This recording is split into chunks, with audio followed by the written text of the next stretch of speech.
수업 시작했습니다. 안녕하십니까.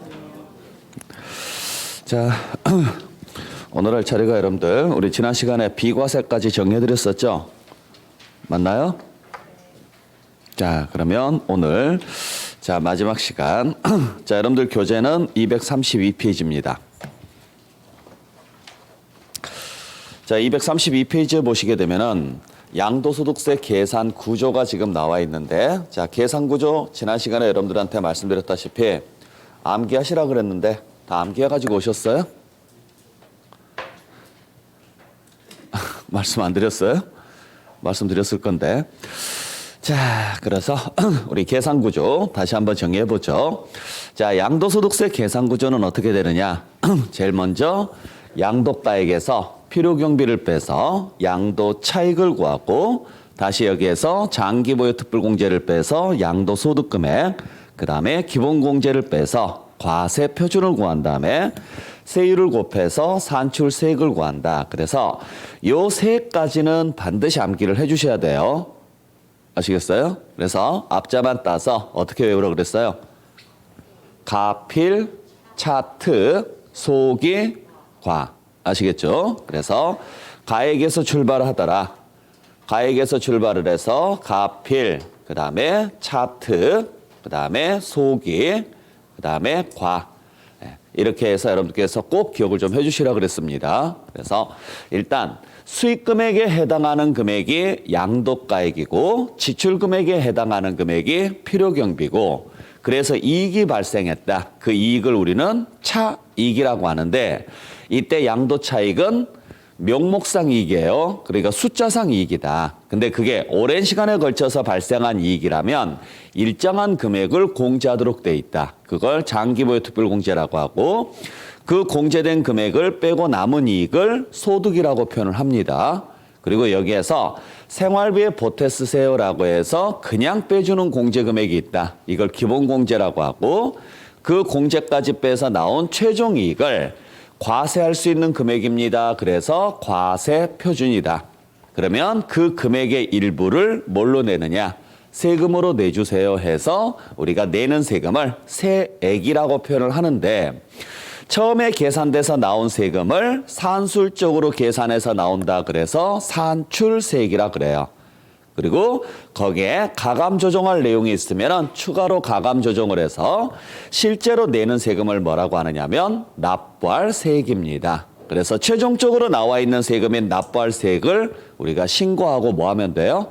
납부까지 하시면 되죠. 자, 그래서 이 내용은 제가 지난 시간에 여러분들에게 정리를 해드렸으니까 그대로 보시고 자, 그러면 이제 첫 번째 제일 먼저 우리가 확인해야 될 것은 양도 차익을 먼저 계산을 좀 하셔야 되는데 자 우리 양도 차익은 어떻게 계산하느냐면 양도가액에서 뭘 빼서 계산을 한다? 필요경비를 빼서 계산을 해요. 그래서 양도가액에서 필요경비를 빼서 마이너스 값이 나오면 손해를 봤다 그래서 차손이라고 하고 플러스 값이 나오면은 이익을 봤다 그래서 차익이라고 합니다. 자 그때 필요경비 항목에는 크게 세 가지 종류가 있어요. 필요경비 항목에는 또 이거 잘못 내가 그렇다.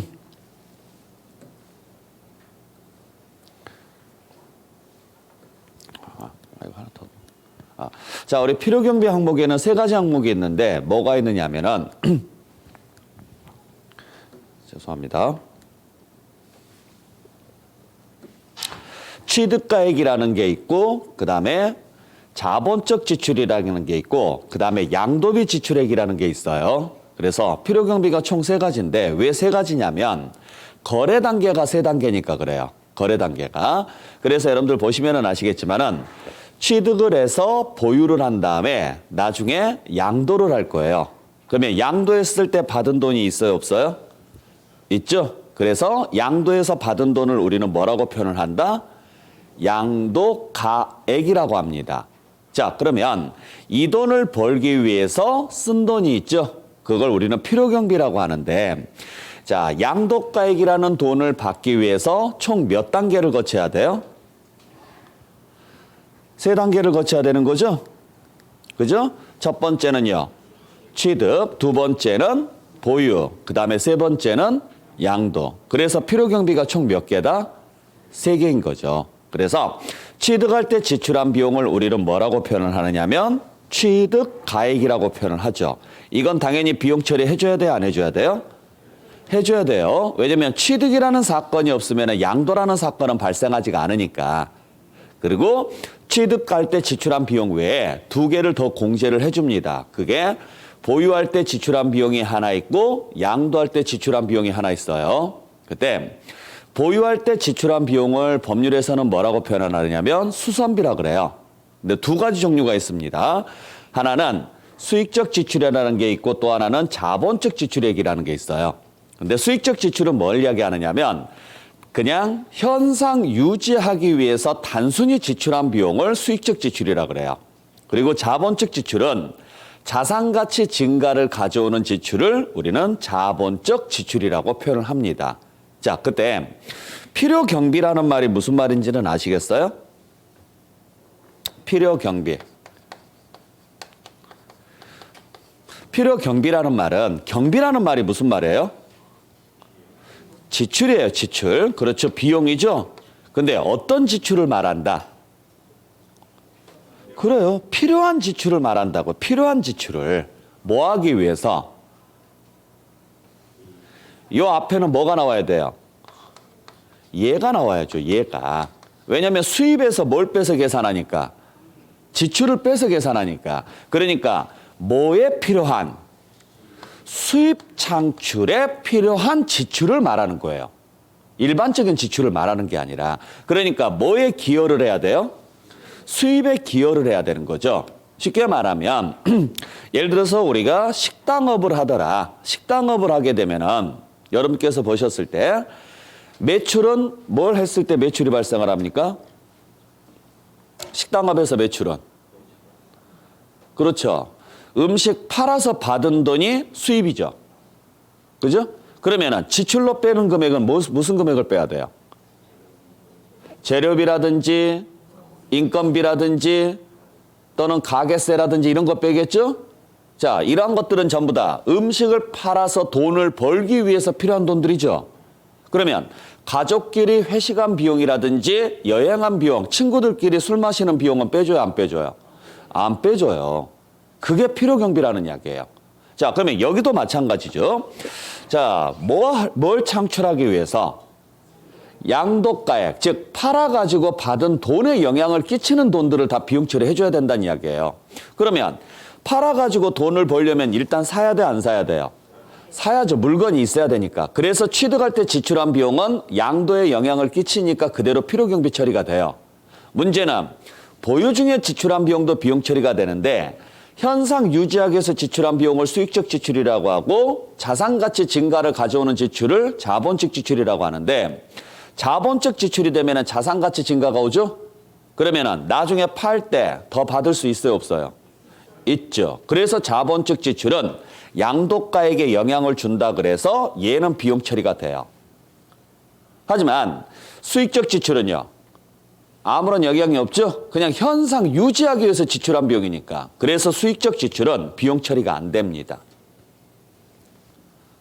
아셨어요? 자, 그럼 보죠. 여러분들이 집을 가지고 계실 건데 내가 아파트에 살고 있다. 예를 들어서 그러면 그 아파트 때문에 내는 돈들이 있죠. 아파트 때문에 무슨 돈들을 내요? 관리비를 내거나 재산세를 내거나 뭐 이런 것들 내겠죠? 자, 그러면 생각해 보세요. 아파트 관리비 냈다고 해서 아파트값 올라가요? 아니죠. 재산세 냈다고 해서 아파트값 올라가요? 아니죠.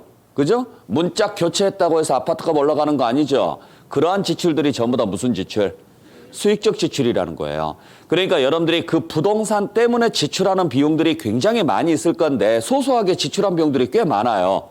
은근히. 근데 그러한 것들은 여러분들 가지고 있는 아파트 값에 아무런 영향을 끼치지 않는다고요. 그래서 대부분 지출은 보유하면서 지출한 대부분의 비용들은 다 비용 처리가 안 돼요. 다 수익적 지출이니까. 그러면은 해당 자산 가치를 증가시키기 위해서, 즉 아파트 값을 증가시키기 위해서 하는 지출들은 뭐가 있을까요? 그렇죠. 재건축이라든지. 자, 재건축을 하게 되면은 아파트 값 올라가요, 안 올라가요? 올라가죠? 또 리모델링을 한다든지 확장을 한다든지 그러면 나중에 팔 때 뭐 할 수 있어요? 더 받고 팔 수 있죠. 그러한 것들이 전부 다 자본적 지출이고 그건 비용 처리해 주겠다 이 소리예요. 무슨 말인지 아시겠어요? 예. 자, 시험 문제에서는 종류를 물어보지는 않아요. 그냥 자본적이냐 수익적이냐 요것만 물어보니까 개념만 좀 이해를 해주시면 돼요. 어려운 내용은 없으니까. 그 다음에 양도할 때도 지출이 있어요 없어요? 있죠? 그죠? 자, 우리가 팔았을 때 중개인을 통해서 팔았으면 중개수수료 발생하죠? 또 세무사를 통해서 신고했으면 세무사 비용도 발생하죠? 그러한 것들 전부 다 비용 처리해 주겠다고요.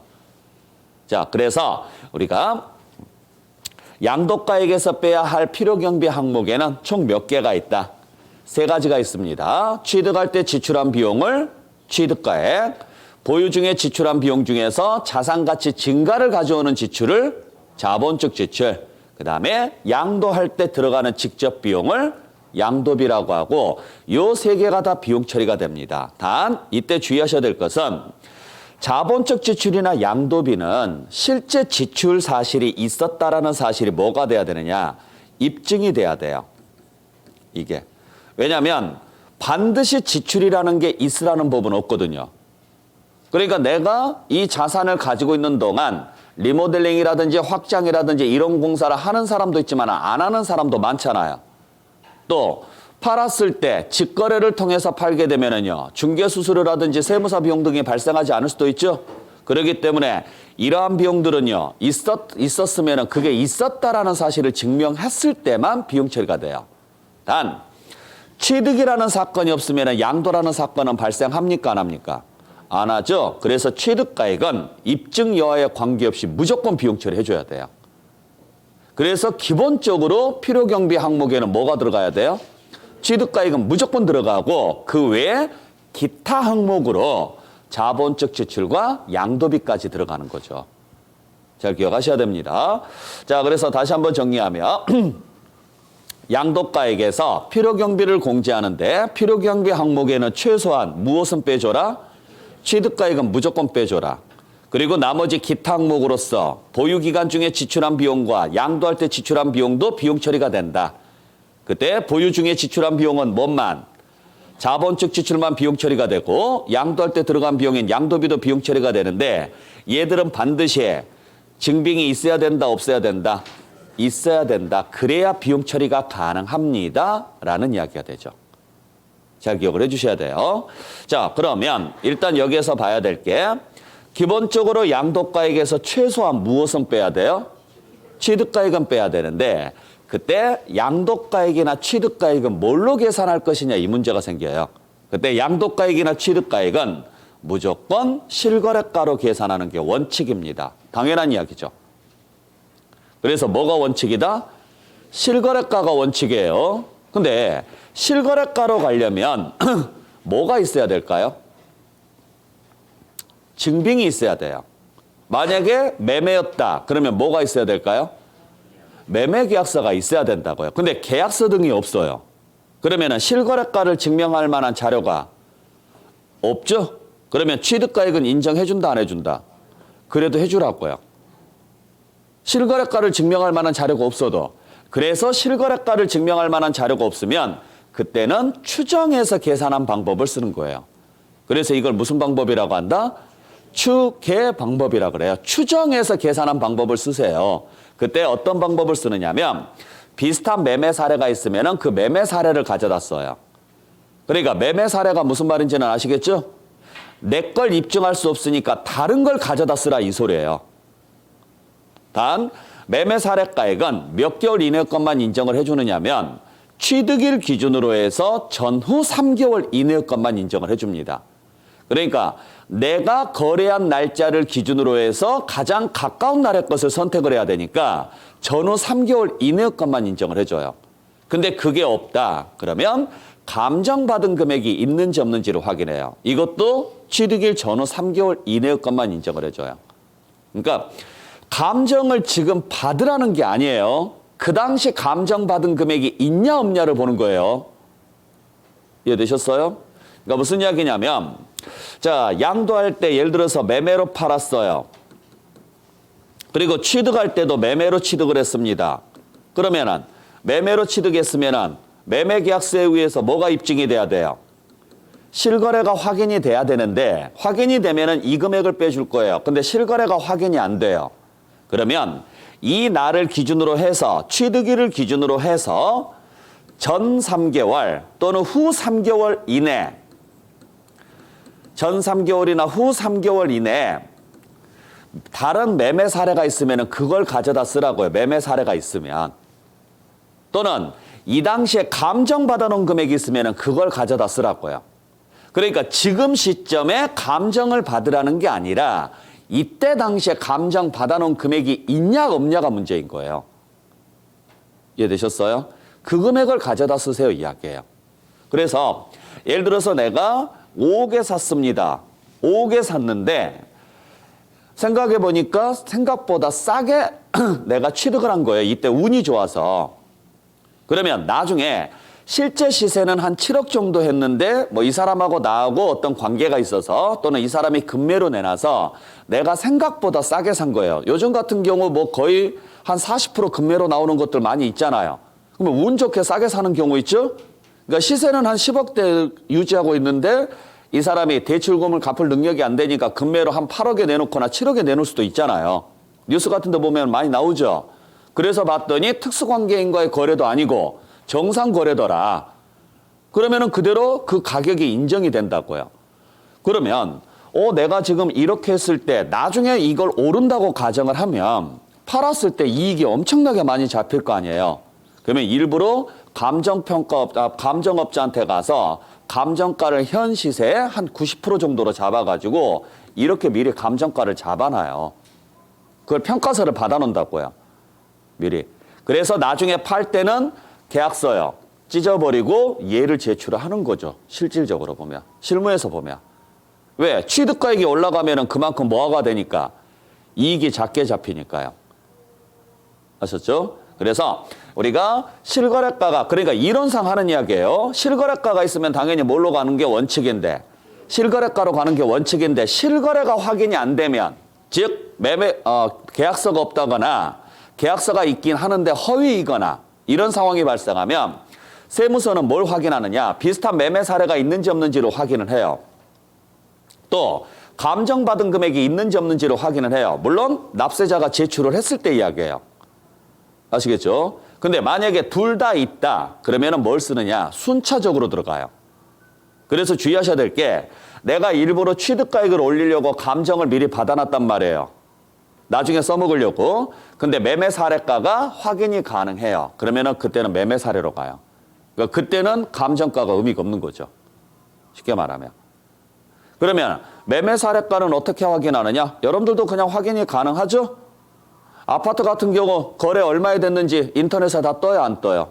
뜨죠? 그래요. 그 금액 사용한다고요. 그러면 같은 아파트에 비슷한 층수에 다른 집에서 거래된 금액이 있으면은 그걸 가져다 쓰는 거예요. 그러니까 한 10년 이내의 자료는 거의 대부분 매매 사례가 떠요. 아파트 같은 경우는 물론 그 이전에는 전산 처리가 안 돼 있어서 안 뜨는 경우도 발생하겠지만 최근 것은 다 뜬다라는 이야기죠. 그러니까 그런 것들은 알고 들어가시라는 이야기예요. 자, 근데 매매 사례나 감정가도 확인이 안 된다. 그러면은 그때는 뭘 사용하느냐? 매매가나 감정가액이 확인이 안 되면 그냥 환산한 금액을 써요. 환산한 금액이라는 것은 그냥 계산해서 나온 값을 이야기하는 거예요. 자, 양도가액도 마찬가지입니다. 원칙은 무슨 가액으로 간다? 실거래가로 갑니다. 단 실거래가 확인이 안 되면은 매매 사례를 확인합니다. 매매 사례도 확인이 안 되면 감정가로 확인합니다. 근데 감정가도 확인이 안 되면 그때는 기준시가로 가게 될 것이고 기준시가로 가게 되면은 취득가액은 죽었다 깨어나도 기준시가예요. 자, 그래서 정리하면은 이렇게 가요. 양도가액이나 취득가액은 다 뭐가 원칙이다? 실거래가가 원칙이다. 실거래가가. 단 실거래가가 확인되지 않으면 무슨 방법을 사용한다? 추계 방법을 사용할 것이고 그때 추계 방법에는 4가지가 있다. 그 4가지는 내가 선택해서 적용하는 게 아니라 순차적으로 적용을 한다. 라고 알고 계셔야 돼요. 그래서 앞자만 따서 반드시 외우셔야 됩니다. 앞자만 따서 매, 감, 환, 기 하고 외워주셔야 돼요. 매감환기예요. 양도도 마찬가지예요. 매감환기하고 순서는 똑같습니다. 자, 그래서 축의 순서는 무조건 매가만기다. 두 번째 주의하셔야 될 것은 그때 환산가액은 어디에서만 사용하는 거냐면 취득가액에서만 사용한다라고 알고 계셔야 돼요. 환산가액은. 그래서 나중에 제가 여러분들한테 설명드릴 때 문제 풀 때 항상 그럴 거예요. 축의 문제가 나오게 되면 일단 매, 감, 순서가 맞는지 안 맞는지 확인하세요라고 할 거예요.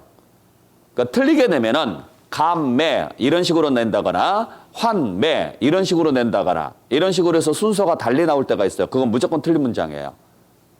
그래서 매감 순서가 맞습니까? 안 맞습니까? 이거부터 확인하고 두 번째 매감 순서가 맞다면 환산가액이 들어갑니까? 안 들어갑니까? 이걸 확인할 거라고요. 그래서 양도를 물어봤는데 환산가액이 들어와 있으면 틀린 문장, 취득을 물어봤는데 환산가액이 안 보이면 틀린 문장이에요. 아시겠나요? 네. 그래서 항상 여러분들께서 기억하셔야 될 것은 매가만기라고 기억을 해주시고 환산가액이 들어가는지 안 들어가는지만 나중에 판단을 좀 해주시면 돼요. 그때 왜 환산가액이 취득에서만 발생하느냐면 결정 권한 때문에 그래요. 지금 무슨 말이냐면은 모든 결정은 양도가 먼저 결정이 되고 그 다음 취득이 결정이 되고 그 다음 기타가 결정이 돼야 돼요. 항상. 그러니까 양도가액을 먼저 딱 정한 다음에 그 다음에 취득가액을 정하고 취득가액을 정한 다음에 나머지 기타 경비로 가야 되는데 양도가액이 실거래로 딱 고정시켰으면 이 상태에서 픽스를 시켜야 돼요. 움직이면 안 돼요. 그리고 취득가액으로 넘어가요. 그래서 봤더니 실거래가 확인됩니다. 그러면 실거래가를 빼면 돼요. 근데 실거래가 확인이 안 돼요. 그러면 그 상태에서 매매 사례를 확인해서 빼요. 이런 식으로 화살표가 가야 돼요. 그러니까 실거래에서 매매 사례를 빼는 거지 매매 사례에서 매매 사례를 빼는 게 아니에요. 근데 매매 사례도 확인이 안 된다. 그러면요. 감정가를 찾아서 빼요. 아시겠어요? 근데 감정가도 확인이 안 돼요. 그러면 원래는 뭘로 가야 되느냐면 기준시가로 가야 되는데 기준시가 중에 가장 대표적인 게 토지의 기준시가가 뭐냐면 공시지가입니다. 근데 공시지가 조회해 보신 분들은 아시겠지만은 실제 시세보다 어때요? 굉장히 싸요. 말도 안 되게 싸요. 그러면은 양도는 실거래로 계산을 해놓고 취득가액은 기준시가로 가게 되면은 이익은요. 어마어마하게 잡혀요. 문제가 생기는 게. 그러니까 예를 들어서 5억에 사가지고 6억에 사서 10억에 팔았다라고 가정을 할게요. 그러면 이익이 얼마가 잡혀야 돼요? 4억이 잡혀야 되는데 요 취득 당시에 기준시가를 조회를 해보니까 취득 당시에 기준시가를 조회를 해보니까 2억으로 나와 있는 거예요. 예를 들어서 그 다음에 이 당시 기준시가는 4억으로 나와 있어요. 양도 당시 기준시가를 조회를 해보니까. 자, 근데 실거래가 확인이 되면, 자, 여기는 실거래가 확인이 돼요. 그 다음에 여기도 실거래가 확인이 돼요. 그러면 실거래에서 실거래 빼면 되죠? 그러면 이익이 4억이 잡힐 건데 실거래가 확인이 안 됩니다. 매매 사례도 확인이 안 됩니다. 감정가도 확인이 안 돼요. 그래서 기준시가를 빼면 10억에서 2억 빼면 8억에 대해서 내야 돼요. 너무 현실적으로 실거래가랑요 차이가 너무 많이 나잖아요. 그래서 이거 쓰지 말라고요. 아니 그러면은 얘를 안 쓰면은 도대체 어떻게 합니까? 이 크기대로 정부에서 정해놓은 기준시가 크기대로 환산하자 이렇게 가서 얘가 환산가액인 거예요. 그럼 몇 배 띄었어요? 2배 띄었죠? 그러면 여기도 2배 띈 것처럼 계산하라고요. 그러면 얼마의 2배가 10억이에요? 그래서 그냥 취득가액은 5억으로 잡자 이렇게 가는 거죠. 그러면 얘랑 거의 비슷한 금액이 잡히는 거죠? 이러한 식으로 잡아주는 게 환산가액이에요. 그래야 좀 더 현실성이 있는 거니까. 아시겠죠? 그래서 우리가 실거래로 가게 되면은 자 취득가액도 실거래로 하되 실거래가 확인이 안 되면 매매 사례도 확인이 안 되면 감정가액으로 하되 감정가액까지 확인이 안 되면 기준시가를 쓰는 게 아니라 환산한 금액을 쓰라고요. 기준시가 조회를 해서. 절대 기준시가 쓰시면 안 돼요. 양도가액도 자 양도가액이 실거래가 아니라 매매 사례로 갈 때도 마찬가지예요. 만약에 실거래가 확인이 안 돼서 매매 사례로 갔다. 그러면 취득가액은요. 실거래부터 순차적으로 확인해서 걸린 놈을 쓰라고요. 만약에 감정가로 가더라도 마찬가지예요. 취득가액은요. 실거래부터 순차적으로 찾아서 사용을 해라 이 소리예요. 대신 기준시가는 쓸 수 있다 없다? 없습니다. 아셨나요? 그래서 양도가액이 실거래나 매매 사례나 감정가액 중에 잡히면 취득가액도요. 실거래, 매매 사례, 감정가액, 환산가액으로 잡히는 거예요. 순차적으로. 단 실거래, 매매 사례, 감정가가 모두 다 확인이 안 돼요. 그러면 그때는 어쩔 수 없이 뭘로 가야 돼요? 기준시가로 가죠? 그때는 취득가액 돈 죽었다 깨 하나도 기준시가 쓰라고요. 이때는. 왜냐면 여기 기준시가에서 여기 실거래가 뺄 수는 없잖아요. 역시 말도 안 되는 금액 차이가 발생을 하니까. 그래서 이 경우에 한해서만 뭘 쓸 수 있는 거예요? 기준시가를 쓸 수가 있는 거예요. 이해되셨죠? 잘 기억을 해 주셔야 돼요. 자, 그래서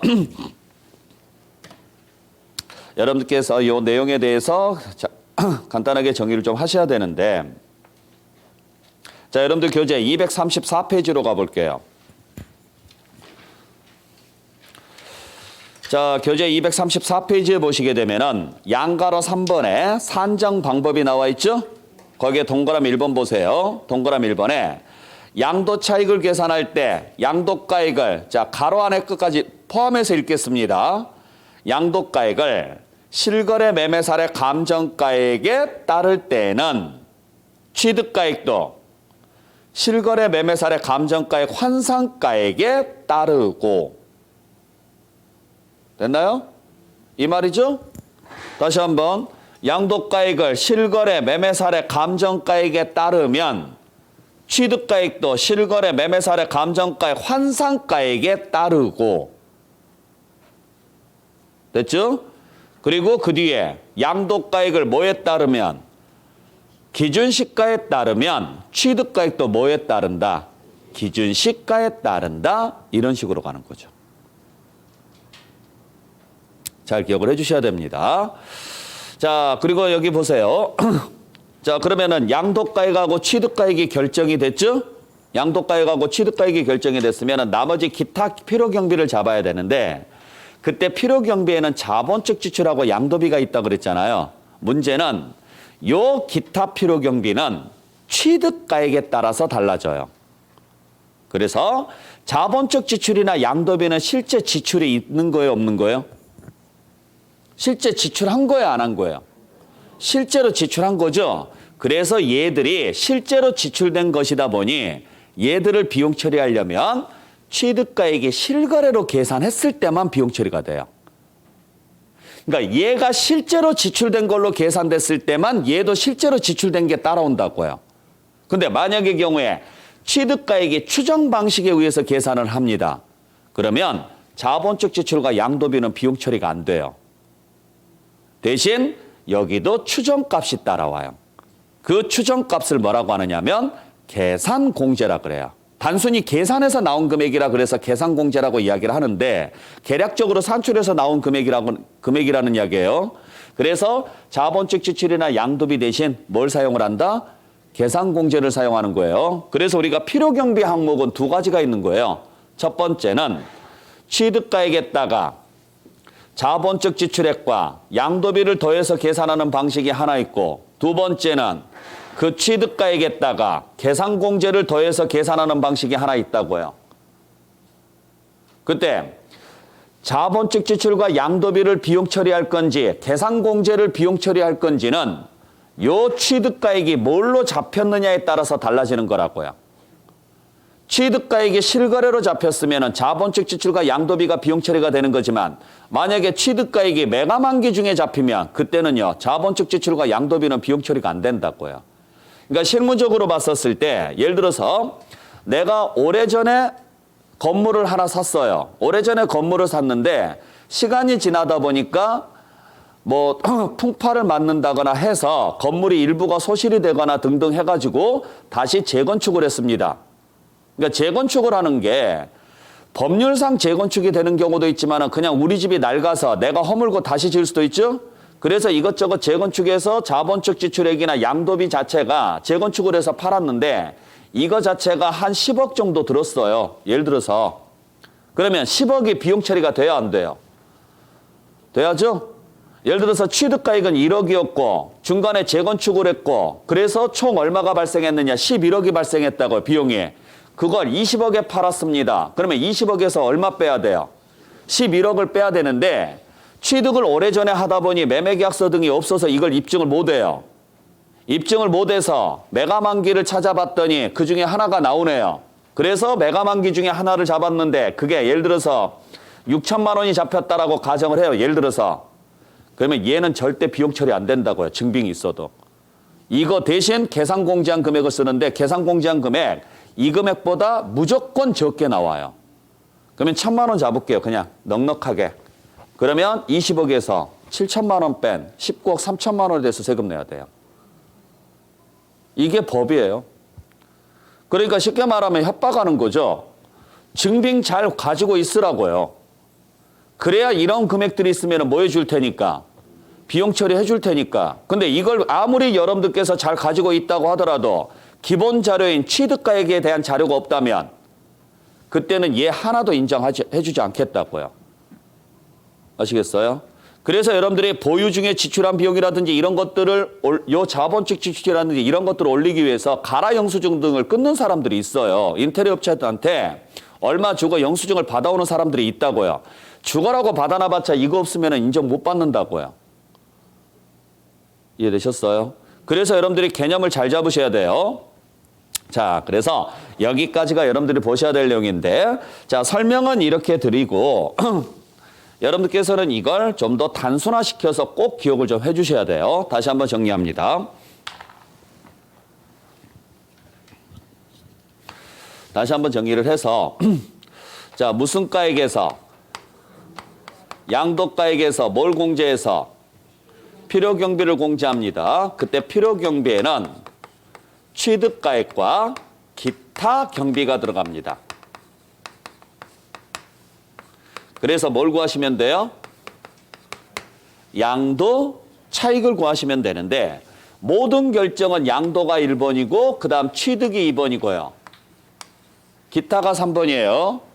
그랬을 때 양도가액은 원칙이 실거래입니다. 실거래가 확인이 안 되면 매매 사례로 갑니다. 매매 사례도 확인이 안 되면 감정가로 갑니다. 감정가도 확인이 안 되면 기준시가로 가시라고요. 그리고 요 기준시가에서 선을 그은 다음에 취득가액으로 넘어갑니다.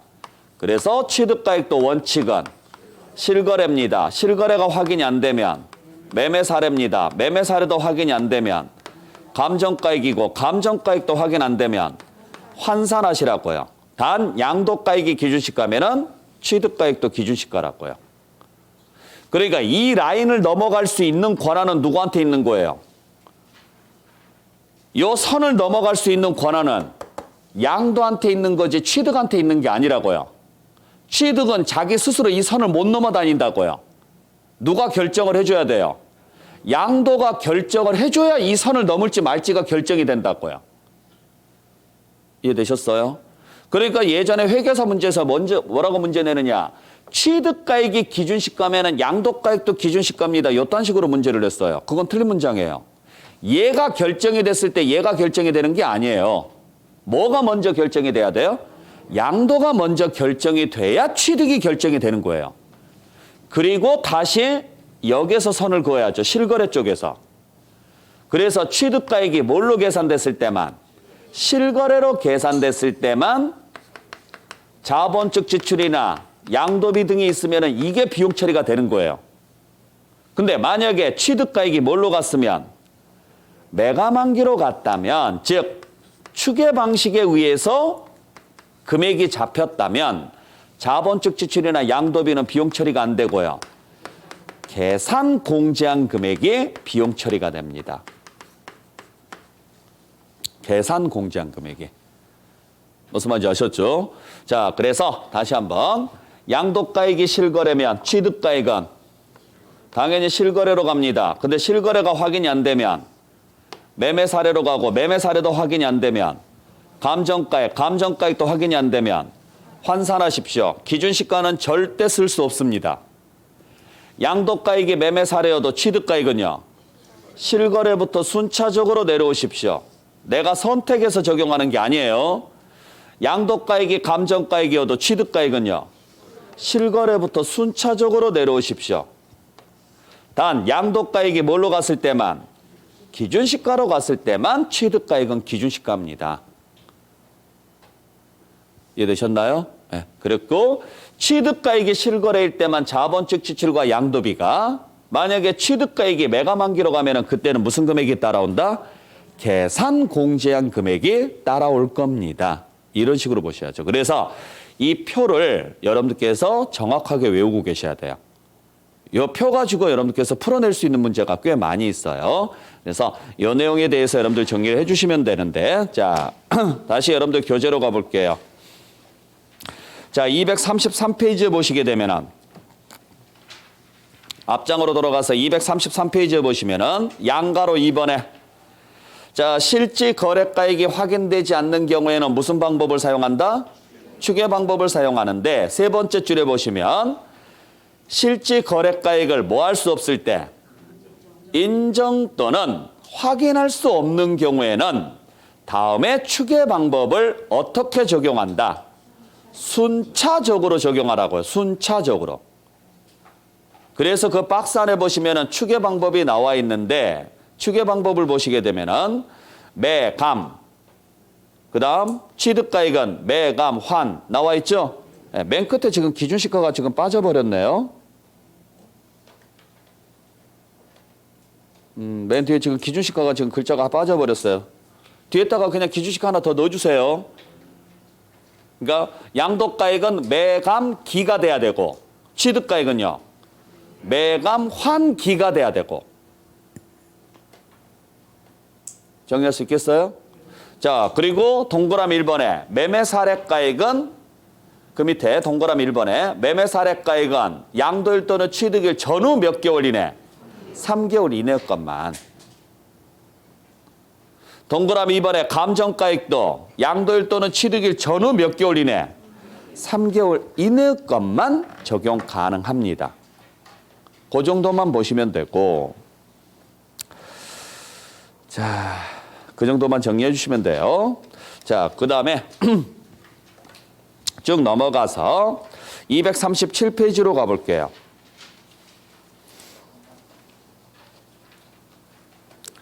자, 237페이지에 보시게 되면은, 자, 우리가 그러면은 이제 양도가액은 실거래로 가고, 실거래가 확인이 안 되면은 매매사례가 확인이 안 되면 감정가액도 없으면 뭘로 가시면 돼요? 기준시가로 가시면 돼요. 자, 문제는 이제 필요경비가 문제입니다. 필요경비가 두 가지 방식이 있다. 실거래로 계산을 했다면, 그죠? 실거래로 계산한 취득가액에다가 자본적 지출과 양도비를 더해서 계산하는 방식이 있고, 추계 방식으로 계산을 했다면 뭘 더한 방식으로 계산한다? 계산공제액을 더하는 건데, 그때 실거래로 계산을 했을 때 취득가액은 어떻게 잡을 거냐? 이 문제가 생겨요. 그때 당연히 실거래라는 말은 실제로 뭐한 금액을 말해요? 지출한 금액을 말해요. 여기에 실제로 지출한 금액에 취득하기 위해서 지출된 나머지 부대 비용이 있다면, 즉 취득 관련 비용이 있다면 이것까지 포함해서 비용 처리해줘요. 그러니까 가장 대표적인 게 뭔지 아세요? 취득세, 중개보수 이러한 것들요. 그러니까 거래를 했다. 예를 들어서 매매 거래를 했어요. 그러면 당연히 취득가액에는 거래 금액은 들어가죠? 그 거래 금액 외에 취득세라든지 중개보수라든지 법무사 비용이라든지 이러한 돈들 있죠. 이것까지 포함해서 비용 처리해 주겠다고요. 아시겠어요? 자, 그 내용이 지금 237페이지에 나와 있는 거예요. 그래서 거기에 보시게 되면 4번에 실제 취득가액에서 양가로 1번 취득가액 계산 시 포함되는 것들이 있다.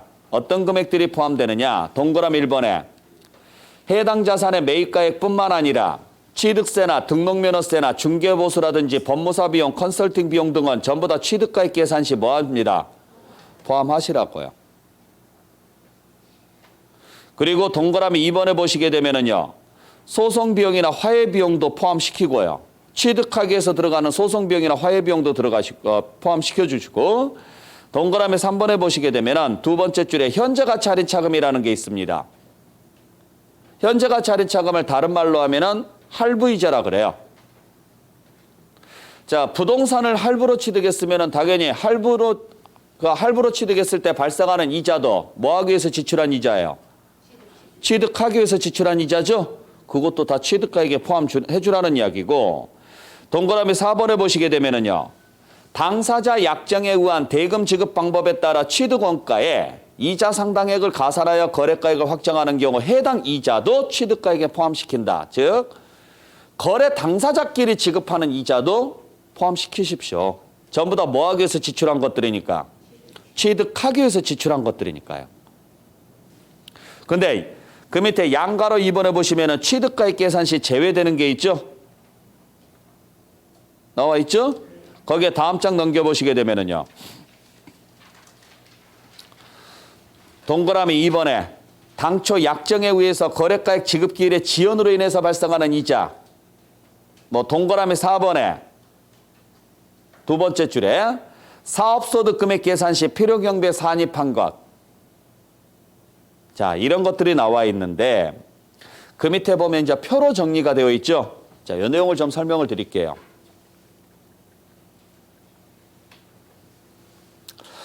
자, 우리가 취득가액 계산할 때 취득가액에 포함이 되는 게 있고 포함되지 않는 게 있습니다. 그때 잘 보셔야 될 게 취득가액에 포함이 된다는 이야기는 비용 처리가 된다라는 이야기예요? 안 된다라는 이야기예요?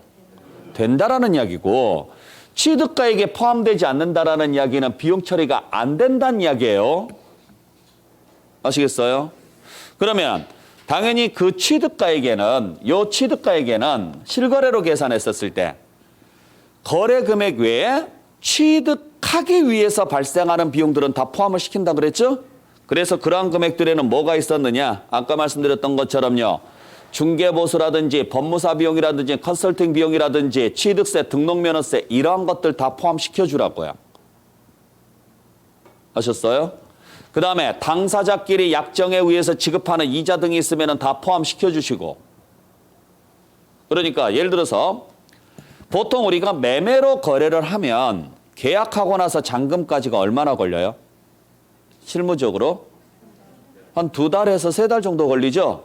근데 제가 여러분들한테 부동산을 사는데 제가 자금이 좀 딸려서 여러분들한테 1년간의 기간 동안 제가 주기로 했어요. 계약에서 잔금까지. 그러면 여러분들은 원가 그대로 저한테 넘기실 거예요? 이자 받으실 거예요? 그렇죠. 그래서 아예 계약서에 이자까지 포함해서 거래 금액을 잡은 거예요. 그러면 그 이자도 취득하기 위해서 들어간 이자요 아니에요? 이자 맞죠? 그것도 다 비용 처리해 주겠다고요. 왜? 뭐 하기 위해서 지출한 거니까? 취득하기 위해서 지출한 거니까. 또 내가 취득을 하려고 여러분들하고 매매계약서를 써서 취득을 하는데 갑자기 제3자가 나서 자기 거라고 소유권을 주장을 해요. 이 거래는 무효야. 자기 거니까 나랑 거래해야 돼. 이런 식으로 소유권을 주장해서 들어온단 말이에요. 그러면은 나는 소송을 걸어서 그 사람한테 이겨야 되죠? 아니면 합의를 해서 내가 가져오거나 전부 다 뭐 하기 위해서 지출한 비용이에요? 그것도 다 비용 처리해 주겠다고요. 전부 다 뭐 하기 위해서 지출한 거니까? 취득하기 위해서. 그리고 장기 할부로 취득을 하면은 당연히 할부이자 발생하죠? 그것도 비용 처리해 주겠다고요. 그러니까 외울 필요는 없어요. 그냥 전부 다 공통점이 뭐냐면 다 뭐 하기 위해서 지출한 것들이에요? 취득하기 위해서 지출한 것들이에요. 그러면 바꿔서 말해서 취득하고 전혀 관련 없는 지출은요. 비용 처리 해준다 안 해준다? 안 해준다고요. 취득하고 관련 없는 것들은. 무슨 말인지 아시겠어요? 자, 그중에 가장 대표적인 게 뭐냐? 재산세, 종부세입니다. 당연한 이야기죠. 재산세나 종합부동산세는 취득하고 관련이 아예 없어요. 그러니까 얘가 비용 처리가 될 리는 없고. 자, 주의하셔야 될 것은 얘들이에요. 상속세나 증여세는 비용 처리 안 됩니다. 꼭 기억하셔야 됩니다. 여러분들 상속세나 증여세는 왜 내는 세금이라고 그랬어요?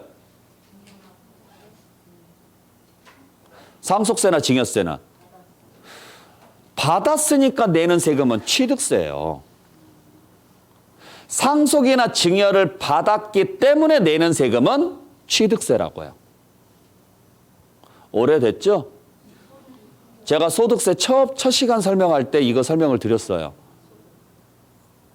유상과 무상의 차이점을 설명을 드리면서 제가 그랬습니다. 증여를 받든 상속을 받든 받은 사람이 내는 세금은 취득세예요. 근데 증여나 상속을 통해서 누가 이득을 봐요? 받은 사람이 이득을 봐요. 그래서 그 이익에 대해서 내는 세금이 상속세나 증여세라 그랬어요. 기억나세요? 그래서 우리가 증여를 받게 되면 세금을 두 개를 내야 돼요. 증여를 받은 행위에 대해서 내는 세금인 취득세와 그 결과 증여 자체로 이익이 생겼기 때문에 내는 세금인 증여세 두 개를 내야 된다고요. 그때 취득세는 왜 내는 세금이니까? 취득하기 위해서 내는 세금이니까 당연히 비용 처리해 주지만 상속세나 증여세는 이익에 대해서 내는 세금이니까 취득하고 관련 없어요. 그래서 얘는 비용 처리가 안 된다고요. 자, 그래서 보세요. 이쪽으로 와볼게요. 자산을 취득을 해서 가지고 있다가 언젠가는 이 자산을 뭐 할까요? 양도할 건데 지금 제가 여러분들한테 설명드리는 것은 무슨 시점에? 양도 시점에 양도소득세를 지금 설명을 드리고 있어요. 그러면 양도소득세는 어떻게 계산하느냐? 무슨 가액에서? 양도가액에서 필요경비인 취득가액하고 기타 경비를 빼서 양도 차익을 구하는 거라고요. 그때 요 취득가액을 얼마로 잡을 겁니까? 지금 이 문제예요. 근데 봤더니 이 당시 상속받은 거예요. 상속받은 걸 이번에 팔았다고요. 그러면 여러분들이 상속받은 부동산을 가지고 계시는데 그걸 이번에 팔았다면 당연히 이번에 팔아서 받은 돈을 양도가액에 넣으면 되죠? 그럼 그때 취득가액을 어떻게 잡을 거냐 이야기예요. 이때 취득가액은 이 당시에 그 물건을 받았을 때 세무서가 평가해 놓은 금액이 있어요. 이 재산은 얼마짜리입니다 하고 평가를 해 놓은 금액이 있다고요. 그 금액을 확인해서 넣으셔야 돼요. 아시겠어요? 왜냐하면 이 금액을 기준으로 해서 여러분들이 취득세하고 상속세를 냈을 거니까. 이 금액을 기준으로 해서. 그래서 취득세를 예를 들어서 4천만 원을 냈고 상속세를 2억을 냈다라고 가정을 할게요. 예를 들어서. 그러니까 내가 얼마짜리를 상속을 받아서 10억짜리를 상속을 받아서 그 10억짜리에 대해서 취득세 4천만 원과 상속세 2억 원을 냈다고요. 그걸 이번에 팔았다고요. 그러면 이때 취득가액은 여기까지만 취득가액으로 잡아주라고요. 얘는 비용 처리하지 말고. 아시겠어요? 당연히 그 상속받은 자산가액은 취득가액에 넣어야 돼, 안 넣어야 돼요? 당연히 넣어야죠. 그죠? 그리고 이 자산을 상속받기 위해서 낸 세금이 취득세잖아요. 이것까지도 비용 처리해 주겠다고. 비용 처리, 비용. 무슨 말인지 아셨죠? 하지만 상속세나 증여세는 비용 처리가 된다, 안 된다? 절대로 안 된다고요. 상속세나 증여세는. 왜냐하면 얘는 취득하기 위해서 낸 세금이 아니라고요. 상속을 받아서 이익이 생겼기 때문에 내는 세금이니까 취득하고 관련 없는 세금이죠. 이것까지 비용 처리되는 건 아니라고요. 잘 기억하셔야 돼요. 자, 그 다음에 당사자끼리 거래할 때 처음부터 약정한 이자가 있다면 그건 비용 처리해 줍니다. 이자는. 근데 이자 중에서 비용 처리가 안 되는 게 딱 두 개 있어요. 대출이자와 지연이자입니다. 기억하시길 바랍니다. 자, 그래서 대출이자는 왜 비용 처리가 안 되느냐면 잘 생각해 보세요. 대출이자는 누구한테 지급합니까? 은행한테 지급하는 거죠. 그러면 내가 은행한테 부동산을 사는 거예요? 아니죠. 자, 제가 여러분들한테 부동산을 사요. 근데 돈이 부족해서 은행으로부터 대출을 받아서 사는 거라고요. 그러면 여러분들한테 산 부동산 가격은 나중에 제가 팔았을 때 비용 처리가 가능하죠. 취득가액에 넣어서 비용 처리해 줘야죠. 근데 이때 내가 지급했던 이자는 여러분들한테 지급한 이자가 아니라고요. 거래 당사자 간의 거래 금액이 아니라 제3자에게 지급하는 이자일 뿐이에요. 은행한테. 그래서 얘는 비용 처리가 안 돼요. 그래서 여러분들이 오해하지 마셔야 될 게 제가 집을 사기 위해서 은행으로부터 대출을 받아서 집을 샀습니다. 그 집을 이번에 파는데 취득가액으로 즉 필요경비로 취득가액에 대출 이자까지 넣어줘야 되는 거 아닙니까? 라고 이야기하시는 분들이 많으신데 왜냐하면 그게 집을 사기 위해서 지출한 이자라고 생각을 하니까 그래요. 근데 비용 처리 안 됩니다. 절대. 아시겠어요? 꼭 기억하시고 그 다음에 지급기일의 지연으로 인해서 발생하는 이자. 이건 원래 약속된 이자예요? 아니에요?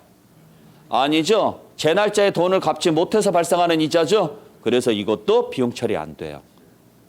꼭 기억하셔야 돼요. 그러니까 정상적으로 이자가 비용 처리되는 경우는요. 처음부터 계약서에 들어가 있는 이자만. 계약서에 들어가 있는 이자라는 것은 거래 상대방에게 지급하는 이자만. 그것만 비용 처리가 돼요.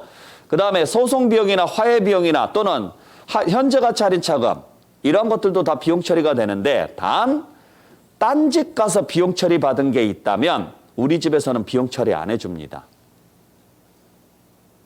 아셨어요? 그러니까 무슨 이야기냐면 그래서 지금 여러분들이 배우시는 게 양도소득세죠? 여러분들이 배우시는 게 양도소득세죠? 근데 양도소득이 아닌 무슨 소득금액 계산할 때 사업소득금액 계산할 때 필요경비에 산입한 게 있다면 양도소득금액 계산할 때는 비용 처리가 안 된다고요. 그러니까 보세요. 이쪽으로 와볼게요. 자, 예를 들어서 내가 이때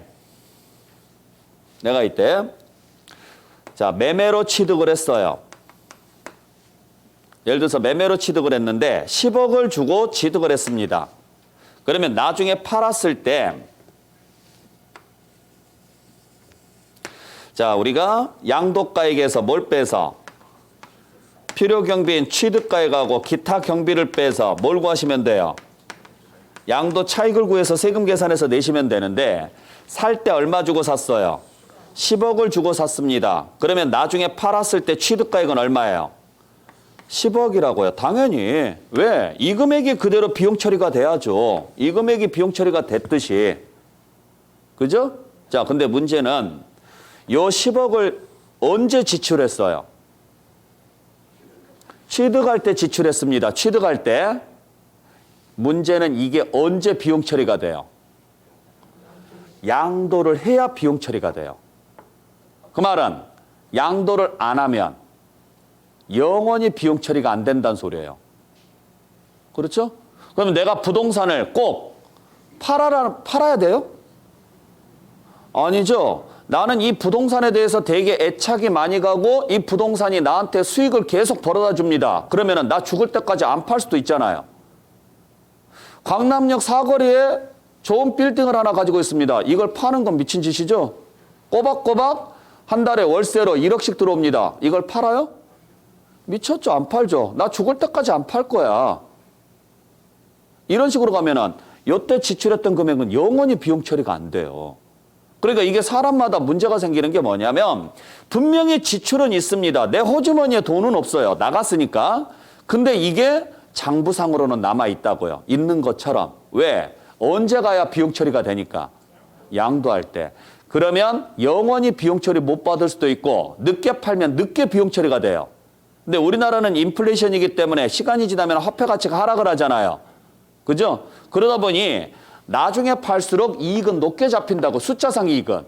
이런 문제점이 생겨서 이걸 보완하기 위해서 그러면 당신이 안 팔 수도 있고 늦게 팔 수도 있고 이런 문제점이 있어서 어차피 당신이 중간에 다른 세금 낼 거 있을 거 아니에요. 매년 여러분들 종합소득세 내죠? 그때 땡겨서 미리 비용 처리할 수 있게끔 해줄게요 라고 한 거예요.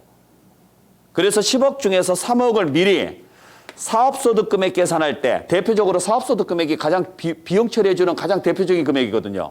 요거 계산할 때 비용 처리한 거예요. 그러면 나중에 양도할 때는 10억 다 비용 처리해줘요? 아니죠. 7억만 비용 처리가 돼야죠. 7억만. 그래서 여러분들이 건물을 하나 샀어요. 그리고 그걸 임대를 내놨어요. 그리고 여러분들이 중개사 자격증을 따서 다른 데 가서 일을 하고 있습니다. 여러분들 건물에서 일을 해도 좋고, 근데 그 해에 잘 풀려서 수입이 어마어마하게 잡힌 거예요. 자, 이 중개업은 사업소득이죠. 그래서 수입이 엄청 많이 잡혔습니다. 문제는 여기서 빼야 될 경비가 뭐가 있을까요? 여러분들이 중개업을 해서 벌어들인 수입에서 빼야 될 경비에는 뭐가 들어갈까요? 예? 사무실, 운영비가 뭐가 있는데요? 공과금 있습니다. 그죠? 공과금 있죠? 기껏 해봤자 자, 많이 내서 100만 원 잡아드릴게요. 공과금. 그 다음. 예? 인건비 몇 명이나 데려다 쓰려고요? 나 혼자 합니다. 월세 내 건물에서 합니다. 재산세는 안 됩니다. 없어요. 그래서 여러분들이 1년 동안 중개업을 해서 수수료로 20억을 받았다고 쳐요. 예를 들어서 큰 건 하나 해서 20억에서 100만 원 빼면 얼마냐고요. 큰일 났죠? 그래서 미리 땡겨온다고 이 돈을. 요 취득가액에서 끌어와서 써버린다고요. 그래도 되게끔 해놨다고요. 법률에서. 당신 이때 와서 세금 몽땅 내느니 그냥 요거 끌어다가 써 라고 돼 있어요. 물론 이제 끌어다가 쓰는 방법이 따로 있긴 해요. 그래서 끌어다 썼어요. 대신 나중에 양도할 때는 네가 미리 끌어다 썼으니까 이때는 써먹지 마 이야기라고요. 미리 빼주는 거라고. 쉽게 말하면 갑을 해주는 거하고 똑같은 거라고요. 갑을 해주는 거. 무슨 말인지 아셨어요? 지금 그 이야기를 더럽게 어렵게 써놓은 거예요. 못 계산할 때 사업소득금액 계산 시 어디에 산입했다면, 필요경비에 산입했다면, 즉 우리 집에서 비용 처리 해주기로 했는데 딴 집 가서 비용 처리 받았다면 우리 집에서는 비용 처리 해준다 안 해준다? 안 해준다. 지금 그런 이야기들이라고요. 이해되셨어요? 네, 잘 기억하시길 바랍니다. 자, 그래서 다시 한번 취득세나 등록면허세나 중개보수 등 취득하기 위해서 지출한 비용들은 다 비용 처리해준다. 대신 재산세나 종합부동산세나 상속세나 증여세처럼 취득하고 전혀 관련 없는 세금들은 비용 처리가 안 된다. 됐나요? 두 번째, 이자는 원래 비용 처리가 된다. 단 이자 중에서 딱 2개. 대출이자하고 지연이자는 비용 처리가 안 된다. 세 번째, 소송비용이나 화해비용이나 현재가치 할인 차감은 비용 처리가 가능하다. 취득가액에 포함을 시켜서. 단 사업소득금액 계산 시 필요경비에 산입한 게 있으면 비용 처리가 안 됩니다. 그 내용이 그 표에 나와 있는 내용들이에요. 아시겠죠? 그래서 그 표를 보시게 되면은 지금 238페이지에 제일 밑에 핵심에서 표 나와 있죠. 취득가액에 포함되는 거 보시면은 취득세, 등록면허세, 중개보수, 법무사 비용, 컨설팅 비용, 소송 비용, 화해 비용, 현재가치 할인 차감, 당사자 약정에 의한 이자 이런 것들이 지금 들어가 있죠. 대신 취득가액에서 제외되는 것들 보세요. 재산세, 종부세, 상속세, 증여세까지 포함시키면 더 좋고, 그 다음에 지연으로 인한 이자, 여기 대출이자까지 같이 적어주시면 좋고. 제일 밑에 있나요? 제일 밑에 있네요. 죄송합니다. 대출이자 있고. 그 다음에 타소득금액 계산 시 필요경비로 이미 산입된 금액. 그러니까 타소득금액이라고 하면 대표적으로 무슨 소득금액? 그래요. 사업소득금액. 사업소득금액 계산 시 필요경비에 산입된 게 있다면 양도소득세 계산할 때는 필요경비에 산입할 수 없다. 이제 이런 개념이 되는 거죠. 자, 그렇게 해서 거래금액에다가 취득하고 관련된 것들이 있으면 포함을 시키고 취득하고 관련 없는 것들은 제외를 시켜서 뭘 계산을 했다면, 취득가액을 계산을 했다면 거기에 자본적 지출이나 양도비가 있으면 같이 비용 처리해 줘야 되죠. 그래서 다음 장 넘겨보시면 240페이지에 양가로 2번에 자본적 지출이 나와 있고 오른쪽에 양가로 4번에 양도 직접비가 나와 있고요. 이러한 것들이 있으면 다 비용 처리해 주라고요. 아시겠어요? 그때 자본적 지출이라는 것은 뭘 이야기하느냐면 자본적 지출은 동그라미 1번에 의의에서 보시면은요. 내용 연수를 연장시키거나 그 가치를 현실적으로 증가시키는 데 소요된 비용을 말한다 이렇게 돼 있죠? 그러니까 내용 연수라는 말이 무슨 말인지 아시겠어요? 내용 연수가 뭐예요? 사용 연수예요. 사용 연수. 사용 연수를 증가시키겠대요. 사람으로 따지면은요. 그렇죠. 수명 연장이죠. 사람으로 따지면. 그러면 우리가 이 지구상에 있는 모든 생물이라든지 물건들은 언젠가는 소멸합니까? 안 합니까? 소멸하죠. 이렇게 소멸이 되는 것들을 우리는 감가상각자산이라 그래요. 왜? 시간이 지나면 다 가치가 뭐가 되니까? 감소하니까. 그래서 가치가 감소해서 언젠가는요. 사라집니다. 이걸 감가상각자산이라고 합니다. 가장 대표적인 게 건물등이 되겠죠? 그래서 건물등은 시간이 지나면은 그 자산 가치가 사라지는데 그걸 다시 되살려서 사용 연수를 연장시키는 방법. 대표적으로 뭐가 있을까요? 그래요. 리모델링이나 재건축을 말하는 거죠. 그러니까 리모델링이나 재건축을 통해 가지고 발생하는 비용들은 전부 다 자본적 지출로 본다고요. 무슨 말인지 아셨어요? 또 자산 가치를 뭐하기 위해서 지출한 비용? 증가. 이게 자본적 지출인데 우리 시험 문제에서 자주 나오는 문장은 뭐냐면 오른쪽에 보시면 비읍번에 나와 있는 거. 양도 자산의 용도 변경 계량 또는 자 그다음에 나와 있는 거. 이용 편의를 위해서 지출한 비용. 요게 시험 문제 자주 나와요. 그러니까 이용 편의를 위해서 지출한 비용이 뭔지 아시겠어요? 확장이에요. 확장. 확장비. 요게 자본적 지출이고 그 밑에 양가로 3번에 개발부담금, 재건축부담금 나와 있죠. 그죠? 얘들도 자본적 지출이에요. 개발부담금이나 재건축부담금. 그러니까 얘들이 전부 다 내용 연수를 연장시키기 위해서 지출한 비용들이죠. 따지고 보면. 그래서 양가로 3번도 자본적 지출의 항목에 그냥 집어넣으세요. 또 양가로 4번에 보시게 되면 양도하기 위해서 지출한 비용도 있습니다. 이것도 비용 처리가 되는데 가장 대표적인 게 동그라미 2번에 신고서 작성 비용이라든지 계약서 작성 비용입니다. 그러니까 신고서 작성 비용이 뭐예요? 세무사 비용입니다. 보통 양도소득세 신고서는 누구한테 맡겨요? 세무사한테 맡기니까. 계약서 작성 비용이 뭐예요? 중개수수료예요. 이러한 것들은 당연히 비용 처리해줘야죠. 또 다음 장에 넘겨서 양가로 5번에 자, 첫 번째 줄 끝에 국민주택 채권 또는 토지개발 채권을 만기 전에 양도함으로써 발생하는 매각 차손이 있습니다. 이것도 양도비의 일종이에요. 얘들도. 그래서 얘들도 비용 처리가 돼요. 그러니까 무슨 이야기냐면 우리가 부동산을 취득을 하게 되면 강제로 매입해야 되는 국공채가 있어요. 아세요? 네. 그게 얘들이에요.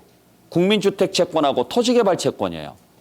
그러니까 이건 내가 원해서 매입을 하는 게 아니라 강제 매입 국공채입니다. 문제는 이게 비용 처리가 되느냐의 문제예요. 비용 처리가 돼야 안 돼요? 안 돼요. 왜 안 되느냐? 채권이 뭔지는 아시겠어요? 어음하고 똑같아요. 어음하고 채권은 다 똑같다고요. 그러니까 미래에 이만큼 요 종이에 적혀 있는 돈으로 줘 라고 뭐 하는 거예요? 증서를 발행을 해주는 게 채권인 거예요. 자, 근데 이게 국공채인데 강제 매입 국공채라 그랬죠? 근데 얘가 비용 처리가 안 되는 이유가 채권은 만기가 되면은 원금 회수가 가능해요. 그러니까 어차피 지금 돈 주고 사가지고 나중에 가서 그 돈을 다시 뭐 하는 거예요? 회수하는 거예요. 그래서 비용 처리를 안 해줘요. 문제는 이걸 여러분들이 만기까지 안 가지고 있다라는 거예요. 사자마자 뭐예요? 팔아요. 그러면 무조건 손해보고 팝니다. 왜냐하면 액면이자가 낮기 때문에 국공채는 안정자산이다 보니 액면이자가 낮아요. 그래서 현재 가치 개념이 낮게 잡혀요. 근데 우리가 살 때 액면가대로 사다 보니 지금 팔면 무조건 손해보고 팔아요. 바로 팔면. 그 돈은 내가 원해서 발생시킨 손해예요? 아니죠. 강제로 사라 그래서 샀더니 되팔니까요. 손해볼 수밖에 없었던 거죠. 그거 비용 처리해 주겠다 이 소리예요. 이거. 그래서 여러분들이 부동산 거래를 하시게 되면은 보통 채권을 보신 분들은 그렇게 많지는 않아요. 그러니까 그냥 인터넷으로 국민주택 채권이나 토지개발 채권을 검색을 해보시면은 아 이런 게 채권이구나라고 확인 한번 해보시면 되고 어떤 모양으로 생겼는지 혹시라도 여러분들께서 거래를 하시게 되면은 법무사한테 이야기를 해서 채권 매각하지 말고 그냥 주세요라고 하든가 아니면 채권 매각 영수증은 따로 주세요라고 이야기를 하셔야 돼요. 그래야 여러분들께서 채권이 내가 지금 매입한 채권이 얼마짜리고 은행에 팔았을 때 얼마에 팔았고 얼마의 손해를 받는지 알아야 되니까 그게 비용 처리가 되는 거라고요. 그게 10,000원이 될지 100만 원이 될지 1,000만 원이 될지 모릅니다. 왜냐하면 채권 매입가액이 거래 금액에 따라서 채권 매입 금액이 달라요. 다. 10억짜리를 매입했을 때 5억짜리를 매입했을 때 20억짜리를 매입했을 때 채권 금액이 다 다르다고요. 그리고 그걸 되팔았을 때 은행 금리가 몇 프로냐에 따라서 할인율이 달라지니까 그래요. 그걸 여러분들께서 계산할 수 있는 방법을 배워요. 학개론에서. 그게 현재 가치라고요. 배웠죠? 그래요. 그게 현재 가치 개념인 거예요. 그러니까 채권 액면 금액의 현재 가치 계수를 계산하고 채권 이자의 연금의 현가 계수를 정하면 그 금액이 현재 은행에 팔았을 때 받을 수 있는 금액이에요. 그냥 그런 게 있어요. 그래서 단일 금액에 대한 현가 계수와 연금에 대한 현가 계수 배우셨잖아요. 안 배웠어요? 배웠죠? 현재 가치는 미래 가치 곱하기 1 플러스 R의 N승분의 1이죠. 그죠? 이게 단일 금액에 대한 현가 계수. 여기에 시그마 K는 1부터 해서 N승까지 집어넣게 되면 요게 연금의 현가 계수. 그것도 말에 받았을 때, 초에 받았을 때는 N-1 이거잖아요. 그래요. 그냥 그런 게 있어요. 중요한 건 아니에요. 네, 죄송합니다, 제가. 네. 자, 그렇게 해서 여러분들 보시면 되고, 자, 문제는 아까 말씀드렸지만은 자본적 지출이나 양도비는 그냥 비용 처리해 주지는 않습니다. 일단 비용 처리가 되려면 자본적 지출이나 양도비 항목에 들어가야 돼요. 두 번째는 반드시 뭐가 있어야 된다 그랬어요? 증빙이 있어야 된다 그랬죠? 그래서 다시 앞으로 가서 241페이지에 240페이지에 자본적 지출에서 동그라미 2번 보세요. 내용에서 가로 안에 두 번째 줄 끝에 가로 안에 지출에 관한 증명서류를 수취 보관하거나 실제 지출 사실이 금융거래 증빙서류에 의하여 확인되는 경우에 한한다 이렇게 돼 있죠. 자, 그러면 내가 이만큼 지출을 했습니다라는 것은 뭘로 입증을 해야 될까요? 그러니까 그 증빙서류가 뭐냐고요? 세금 계산서입니다. 그 세금 계산서를 지출에 관한 증명서류라고 합니다. 근데 업자가 세금 계산서를 잘 끊어줘요, 안 끊어줘요? 안 끊어주죠? 그 문제를 해결하기 위해서 세금 계산서가 없어도 좋습니다. 대신 금융거래 증빙서류가 있으면 그걸로 비용 처리해 주겠습니다. 그 이야기예요. 그러니까 꼭 둘 다 있어야 된다. 둘 중에 하나만 있어도 된다. 하나만 있어도 된다고요. 그러니까 세금 계산서가 있으면 좋겠는데 그게 없어도 금융거래 증빙서류, 즉 통장거래 내역서만 있으면 그걸로도 비용 처리해 주겠다고요. 왜 이런 제도를 만들어 놨느냐면 그 통장거래 내역서를 제출한 사람들한테 비용 처리해 주는 대신 그걸 근거로 해서 세금 계산서 발부 안 해준 업체를 때려잡겠다 이 소리예요. 당연한 거죠. EJ죠. 맞잖아요. 적을 이용해서 그 적을 이기는 방법이잖아요. 그러니까 가장 대표적인 게 뭐냐면 임대업자들이 세금 신고를 안 하니까 누구를 꼬셔요? 세입자를 꼬셔서 월세 세액 공제를 해주겠다라는 당근을 던졌습니다. 그러니 세입자들이요, 월세 신고를 다 해버립니다. 문제는 임대사업자들이 자신이 소득 신고를 안 해놨죠. 근데 세입자들이 다 신고를 해놓으니까 어때요? 그 자료를 가지고 월세 세액 공제, 세입자들 공제시켜주는 대신 그만큼 세금 못 걷었죠? 예, 그걸 집주인들한테 다 때린 거죠. 그거하고 똑같아요. 예. 그러니까 이것도 마찬가지라고요. 니들이 세금 계산서 발부 잘 안 해주니 얘들한테 통장 거래 내역서 어차피 니한테 돈 보냈을 건데 현금으로 보내지는 않았을 거야. 현금으로 보내더라도 가방에 넣어서 보내지는 않았을 거야. 분명히 통장 거래했을 거니까 통장 가져오면 당신들 비용 처리해줄게. 그 자료 가지고 나는 너희들 세무조사 해버릴 거야. 이 이야기라고요. 그래서 요즘 업체들은 본인 이름으로 통장 개설 안 해요. 본인의 배우자나 다른 사람 이름으로 통장 개설하지. 원래 다 그래요. 한국 사람들 머리가 똑똑해서 그렇단 이야기입니다.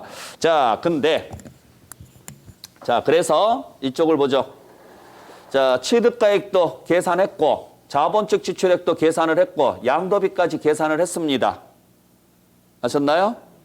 매매가액에다가 취득세, 등록면허세, 이자, 소송비용, 화해비용들 다 포함해서 취득가액 잡았고 거기에 이용 편의를 위해서 지출한 비용이라든지 재개발, 재건축 부담금이라든지 이런 것들 다 포함시켰고 거기에 중개수수료라든지 이런 것들 다 포함시켜서 비용으로 잡았습니다.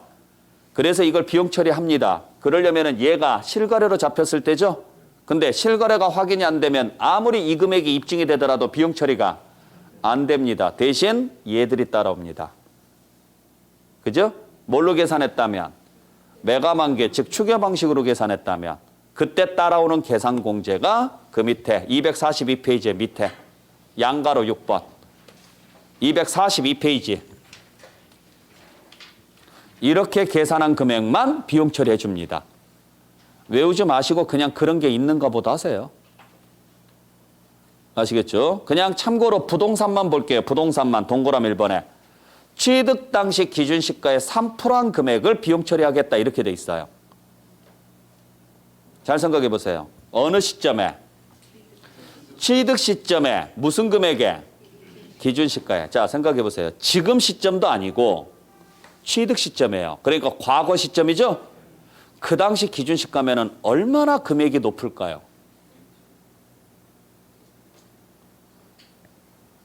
말도 안 되게 낮아요. 그죠? 높은 게 아니라 낮다고요. 그 금액에 딸랑 3% 해주겠다고요. 그 금액에. 그러니까 실제로 계산공제 금액은요. 많아봐야 몇만 원, 몇십만 원이에요. 그거밖에 안 된다고요. 그러니까 그 돈 공제 받으려고 하지 마시라는 이야기예요. 쉽게 말해 협박하는 거예요. 그러니까 실거래가 잘 가지고 있으라고요. 매매로 취득을 했으면은 매매계약서 잘 보관하고 계시고 신축을 했으면 공사 내역서 잘 가지고 계시고 영수증이나 세금계산서 잘 가지고 계시면 이후에 발생하는 비용들은 다 비용 처리해 주겠습니다라는 이야기예요. 근데 만약에 그걸 안 가지고 계신다면 취득가액은 매가만기로 잡을 것이고 매가만기 금액으로 잡으면 여러분들이 보유나 양도 시점에 지출한 비용들은 하나도 인정 안 하겠습니다. 그냥 당신이 취득했을 당시에 기준시가에 딸랑 3%만 해주겠습니다. 이야기라고요. 내가 예를 들어서 90년도에 취득을 했다. 아니 2000년도에 취득을 했다. 2000년도에 5억 주고 샀습니다. 그 당시 5억이면 굉장히 큰 돈입니다. 그죠? 근데 그 당시 기준시가가 5억 원짜리는요. 거의 기준시가가 1000만 원이었어요. 1000만 원에 3%면 얼마인지 아세요? 30만 원이야. 30만 원. 딸랑 그거 해주겠다고요. 5억에 3%도 아니고 취득가액의 3%가 아니에요. 취득 당시 기준시가의 3%니까. 아셨죠? 네. 그러니까 되도록이면은 추계 방식으로 가는 것은 별로 안 좋은 방식이에요. 근데 물론 이제 실무적으로 봤을 때는 어떤 방식으로 가는 게 좋을까는 좀 고민을 해봐야 돼요. 왜냐하면 얘가 너무 낮게 잡히잖아요. 얘가 너무 낮게 잡히면 오히려 환산가가 높게 잡힐 때가 있어요. 근데 자본적 지출이나 양도비가 내가 거의 지출이 없어요. 그러면 얘로 가나 크게 의미가 없죠. 그러면 요걸 잡았을 때 어느 걸 높게 잡을 거냐. 이제 그때는 일부러 이걸 무시하고 얘로 가는 경우도 있긴 해요. 이제 그러한 것들이 실무에 가서는 이제 여러 가지 변수를 고려를 해서 계산을 해서 나와야 되는 금액이에요. 그래서 실제 실무에서는 조금 돈을 드린다 그러면 세무사들한테 맡겨서 돈을 드린다 그러면 내가 이번에 세금이 좀 너무 많이 나올 것 같으니까 좀 줄일 수 있는 방법을 한번 고민을 해보시면 어떨까요? 라고 했을 때 이런 것들을 뭐 만든다거나 좀 불법이긴 하지만은 뭐 가라로 만든다거나 할 수 있다면 아니면 얘들이 금액이 없다면 얘랑 비교를 해보는 거예요. 이건 계산해서 나온 금액이니까. 그래서 이쪽 금액이 높으면 일부러 이걸 무시하고 이쪽으로 가는 경우도 있어요. 그러니까 그게 이제 실무적인 이야기인 거예요. 계산을 해봐야 아는 내용이지만은. 자, 그래서 여기까지 계산을 합니다. 그러면 양도가액에서 필요경비를 빼서 차익을 계산했습니다. 그러면 여기서 이제 뭘 빼줘야 돼요? 장기, 보유, 특별공제를 해줘야죠. 자, 그래서 잠시 쉬었다가 장특공제부터 계속 이어서 갈게요.